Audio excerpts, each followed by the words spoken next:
તો ખેડાના લિંબાસીમાં જ્ઞાનશક્તિ શાળામાં વિદ્યાર્થીઓની અચાનક તબિયત લથડી। ઇમેજ કેમ્પસમાં વિદ્યાર્થીઓને પેટમાં દુખાવો અને ગભરામણની તકલીફ થવા લાગી। તાત્કાલિક 108 બોલાવી બાળકોને હોસ્પિટલમાં સારવાર અર્થે ખસેડવામાં આવ્યા। એક બાળકને દાખલ કરી અન્ય બાળકોને રજા આપી દેવામાં આવી છે। CDHO, મામલતદાર, DPEO સહિતના અધિકારીઓ દોડી આવ્યા હતા। આરોગ્ય વિભાગે પાણી અને ફૂડના સેમ્પલ લીધા છે।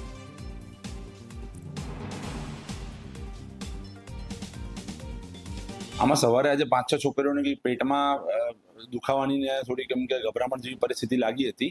એના લઈને એ લોકોએ 108 નંબરની ગાડી બોલાવી અને તેમને સિવિલ હોસ્પિટલ ખાતે લઈ ગયા હતા, ખેડા સિવિલમાં। અને મીનવાઇલ ત્યાં તપાસ કરી અને એક જ બાળકને અત્યારે વધારે થોડી ગંભીર બાબત છે કે જેની અત્યારે બાટલા ચડાવવાની દવાની કોઈ ટ્રીટમેન્ટ ચાલુ છે। બાકીના બાળકોને એમણે અત્યારે પરત મોકલવાની વાત કરી છે।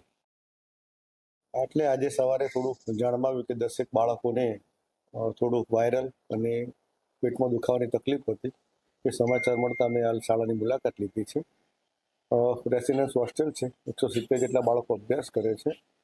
સંચાલકને સૂચના આપવામાં આવી છે કે સમયસર બાળકોનું ચેકઅપ કરવામાં આવે અને ફૂડ, ખોરાકને અને પાણીને લઈ નિયમિત એની ચકાસણી કરવામાં આવે।